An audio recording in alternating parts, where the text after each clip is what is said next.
Bismillahirrahmanirrahim. Ma'ad darsil khamis. Qala al-imamu rahimahullah wa anwa'ul ibadati allati amara Allah biha mithlul Islam wal iman wal ihsan. Mithlul Islami wal imani wal ihsani.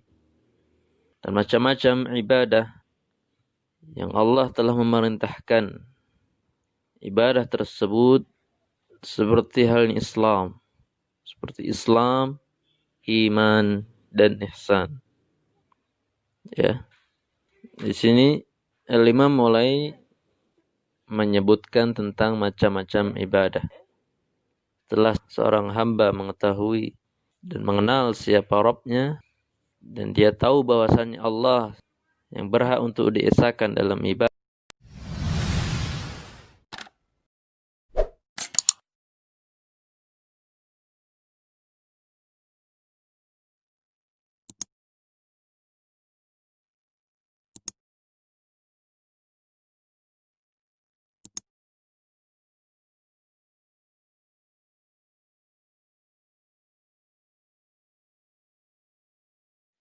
Bismillahirrahmanirrahim.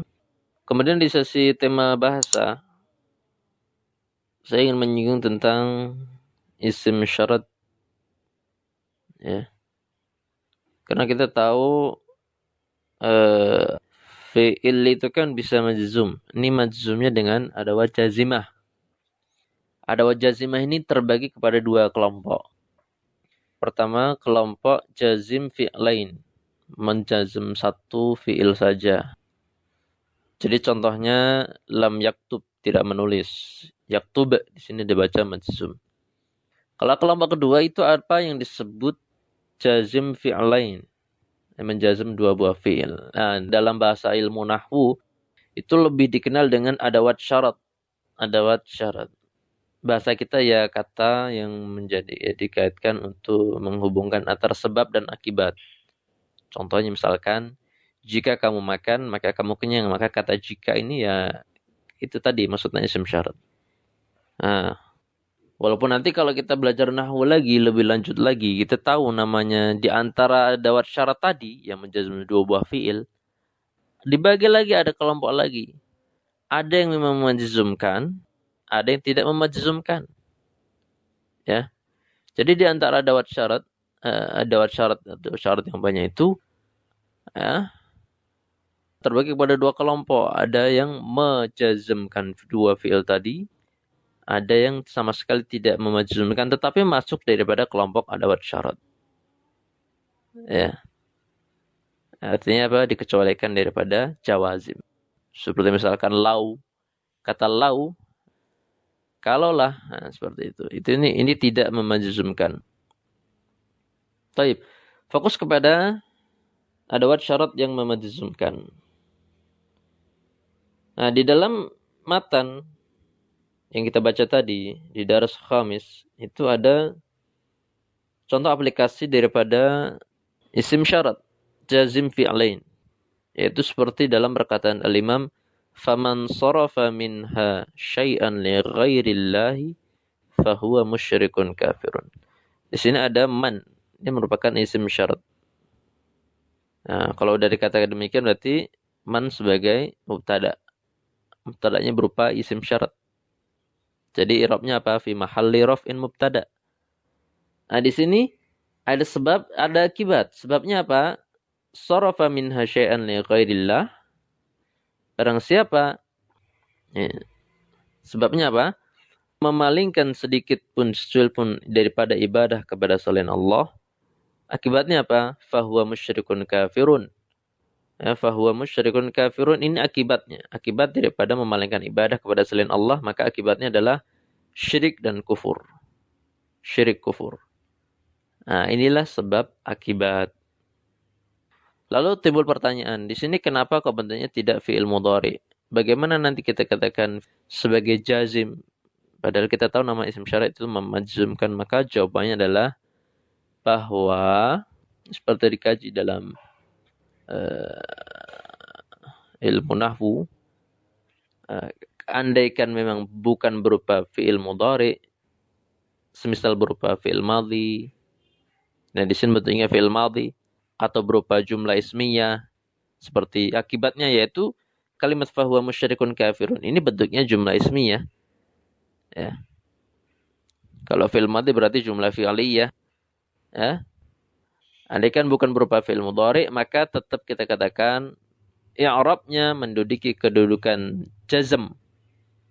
Ya. Sebagaimana diketahui, memajzumkan dua fi'il, maka untuk fi'il syarat, yaitu sebabnya, jazm sebagai fi'il syarat. Untuk jawab syarat, jazm sebagai jawab syarat. Apapun bentuknya. Walaupun bukan berupa fi'il mudhari. Seperti misalkan, sarafa minha syai'an li ghairillah. Di sini jumlah fi'liyah. Fi mahalli jazmin fi'il syarat. Dan untuk akibatnya, kata al-imam, fahuwa musyrikun kafirun. Ini jumlah ismiyah. Fi mahalli jazmin, jawab syarat. Seperti itu. Ya. Jelas insyaAllah. Jelas. Jadi ini contoh daripada aplikasi isim syarat. Sallallahu wasallam ala nabiyyina Muhammad. Bismillahirrahmanirrahim. Ma'ad darsil khamis. Qala al-imamu rahimahullah wa anwa'ul ibadati allati amara Allah biha mithlul islam wal iman wal ihsan. Mithlul islami wal imani wal ihsani. Dan macam-macam ibadah yang Allah telah memerintahkan. Ibadah tersebut seperti halnya Islam. Seperti Islam, iman, dan ihsan. Ya. Di sini al-imam mulai menyebutkan tentang macam-macam ibadah. Setelah seorang hamba mengetahui dan mengenal siapa Rabbnya, dan dia tahu bahwasannya Allah yang berhak untuk diesakan dalam ibadah, selanjutnya dia harus tahu apa saja yang masuk dalam kategori ibadah, sehingga tidaklah seorang hamba memalingkan ibadah yang dilakukan, melainkan hanya kepada Allah.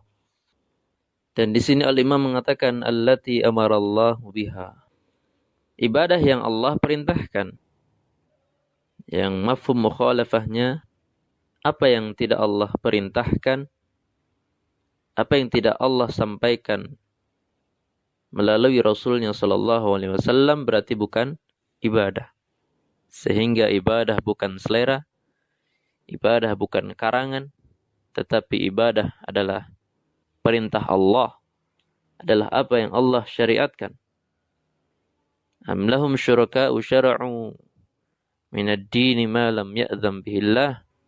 Apakah mereka punya sekutu-sekutu yang kerjanya mengarang-arang agama yang sama sekali Allah tidak pernah mengizinkan hal tersebut. Wa minhu, ya. Dan di antara ibadah tersebut, dan di antara apa yang masuk dalam agama tersebut, ibadah itu adalah ad-du'a'u, ya, wala khaufu, doa, berdoa, wala khaufu, wal raja, wat tawakkul, wal raghbatu, wal rahbatu, wal khushu'u, wal khasyatu, wal inabatu, wal isti'anatu, wal isti'adatu, wal istighathah, wal dhabahu, dan dhabah, menyembelih, wan nadharu, bernadar, wa ghairu dzalika min anwa'il ibadah, dan selain apa yang sudah disebutkan oleh al-imam dari segala macam-macam ibadah yang Allah telah perintahkan. Kulluha, seluruh ibadah tersebut adalah hak Allah, adalah hanya untuk Allah. Ya. Inilah ketika seseorang sudah tahu, mengenal siapa Rabbnya, dan dia sudah mengenal apa saja yang masuk dalam kategori beribadah, maka palingkanlah ibadah-ibadah tadi hanya untuk Allah. Berdoanya hanya kepada Allah. Khaufnya hanya kepada Allah. Roja'nya hanya kepada Allah. Tawakalnya hanya kepada Allah, dan seterusnya. Ya. Allah katakan wa annal masajida lillah fala tad'u ma'allahi ahada. Dan bahwasannya masjid-masjid, tempat-tempat sujud atau anggota-anggota sujud itu adalah hak Allah. Artinya, ketika seorang sujud, menjadikan tempat sujudnya, anggota sujudnya hanya diperuntukkan untuk Allah. Maka, la tad'u ma'allah, fala tad'u ma'allahi ahada. Janganlah kalian menyeru bersama Allah seorang pun. Di sini Allah tegas katakan ahadan dengan bentuk nakirah. Yang maksud daripada bentuk nakirah ini adalah yufidul umum. Umum. Seorang pun tidak berhak dipalingkan kepadanya secuil pun dari ibadah-ibadah tadi. Maka tidak boleh kita berdoa kepada selain Allah. Artinya seluruhnya harus dipalingkan untuk Allah. Faman sarafa minha syai'an li ghairillah fahuwa musyrikun kafirun. Maka barang siapa yang memalingkan dari ibadah tadi syai'an, secuil, sedikit sesuatu pun dari ibadah tadi li ghairillah, kepada selain Allah, fahuwa musyrikun kafirun. Maka dia telah melakukan kesyirikan, menjadikan tandingan bagi Allah, kafirun, lagi telah melakukan kekufuran. Ya. Dalilnya Allah katakan, "Wa may yad'u ma'allahi ilahan akhar la burhana lahu bih, fa innama hisabuhu 'inda rabbih, innahu la yuflihul kafirun." Dan barang siapa yang berdoa bersama Allah, ya, berdoa kepada Allah, ketika dia berdoa kepada Allah, dia juga menyeru ilahan akhar, Tuhan yang lain, yang dia tidak memiliki hujjah atas hal tersebut, untuk hal tersebut, la burhana lahu bih, fa innama hisabuhu 'inda rabbih, maka sungguh hukumannya nanti hanyalah di sisi Allah. Innahu la yuflihul kafirun. Karena sesungguhnya tidak beruntung orang-orang yang kafir. Di sini faman sarafa minha syai'an, jelas Allah katakan barang siapa yang memalingkan dari ibadah tadi secuil pun kepada selain Allah li ghairillah fahuwa musyrikun kafirun. Ya. Setelah Al-Imam menyebutkan dalil ini, kemudian Al-Imam melanjutkan. Apa yang beliau lanjutkan setelahnya yaitu adalah bahwasanya Al-Imam mulai merinci dalil-dalil, membawakan dalil-dalil yang tegas untuk setiap ibadah yang telah beliau sebutkan tadi. Al-Imam sudah menyebutkan kan tadi, ya, di antara ibadah itu adalah ad-du'a, doa, kemudian al-khauf, kemudian ar-raja, ya, dan seterusnya. Kemudian Al-Imam mulai merinci dalil untuk setiap ibadah yang telah beliau sebutkan. Al-Imam katakan wa fil hadis. Di sini beliau mulai menyebutkan satu persatu dalil untuk setiap ibadah. Wa fil hadis, dan dalam hadis, ad-du'a'u mukhul ibadah. Doa itu adalah inti daripada ibadah. Berdoa. Yang dengan ini kita tahu, ya, bahwasanya agama itu adalah, ketika Al-Imam membawakan dalil untuk setiap ibadah, dengan ini kita tahu bahwasanya agama ini adalah permasalahan dan dalil. Sehingga permasalahan yang ada itu dibangun di atas dalil. Hasilnya apa? Ketika kita tahu ini, setelah kita juga membaca hadis bahwasanya doa itu inti ibadah, oh berarti doa itu memang ibadah. Sehingga ketika kita berdoa, tidaklah kita memalingkan doa kita kecuali hanya kepada Allah. Lebih tegas lagi Allah katakan dalam ayat, wa dalilu qauluhu ta'ala, wa qala rabbukum ud'uni astajib lakum. Dan Rabb kalian berfirman, berdoalah kepadaku, saya akan aku kabulkan. Innal ladzina yastakbiruna an ibadati sayadkhuluna jahannam madakhirin. Sungguh orang-orang yang menyombongkan diri daripada beribadah kepadaku, niscaya mereka akan masuk ke dalam neraka jahanam dalam keadaan hina dina. Di sini Allah katakan an ibadati. Allah katakan dalam ayat apa? Ibadati. Berarti Allah menjadikan apa? Doa itu memang ibadah. Allah menyebut doa itu adalah termasuk ibadah. Di awal ayat Allah katakan ud'uni, kata Allah.